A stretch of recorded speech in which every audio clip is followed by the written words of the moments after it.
நான் சொல்ல வந்தது நேரம் பத்தி. நேற்று 135வது ஐட்டம். 135 ஐட்டம் என்ன நடந்துட்டு இருக்கிறோம்னா,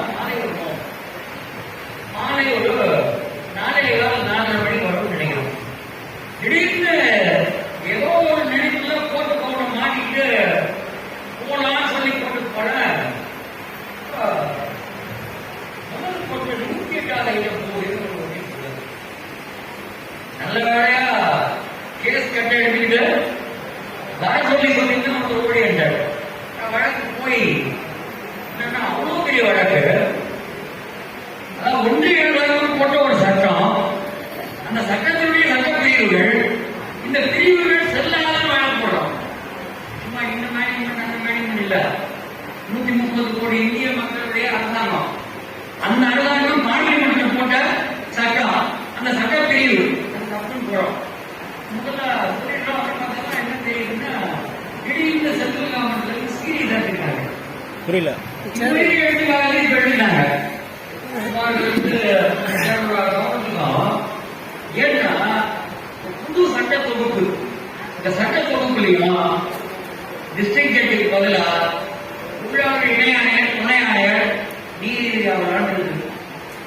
நான் என்ன பண்றேன்னா, நாளை இந்த பிரச்சனை வரணும்னால அடிஷனல் சொல்லிக்கிறது நல்ல முடியாது அப்படின்னா, கூடுதல் ஒன்றிய அரசு தலைமை வழக்கறிஞர் வந்து AR சுந்தரேசன் அவரை போட்டு குட்டி வந்து வழக்கு நடத்துறாங்க. இந்த வழக்கு நல்ல வேலையா நமக்கு சொல்ற விஷயம் வந்து நீதிபதிகள் ரொம்ப சீக்கிரமே புரிஞ்சிச்சு. வழக்கே என்ன நடக்குதுன்னா, இவ்வளவு பெரிய வழக்கு 10 நிமிடத்துக்கு மேல நடக்கும். 10 நிமிடத்துக்கு மேல நடக்கிற மட்டும் இல்ல, அதிசயமாக, ரொம்ப அதிசயமாக இந்த நீதித்துறையின் சுதந்திரம் தொடர்பான வழக்குன்றதுனால 2 நீதிபதி மாற்றி மாற்றி, ஒரு நீதிபதி பரவ சக்கரவர்த்தி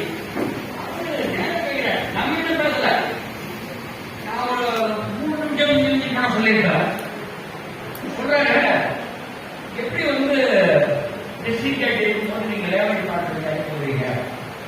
தலைமை நீதிபதி சொல்றாரு, பக்கம் எடுத்துவாங்க, சுப்ரீம் கோர்ட் தீர்ப்பு 14 பக்கம் பாருங்க, என்ன இருக்கு, எப்படி நீங்க சொல்லலாம். கடைசியில வழக்கு ஒரு 5 நிமிடத்துக்கு மேல நடக்குது. அவர் ரொம்ப சொன்னதுனால அவருக்கு அவகாசம் கொடுத்தாங்க. இன்னொரு வழக்கு நம்ம ஜிம்கானா ஜேம்ஸ் இருக்காரு, அண்ணா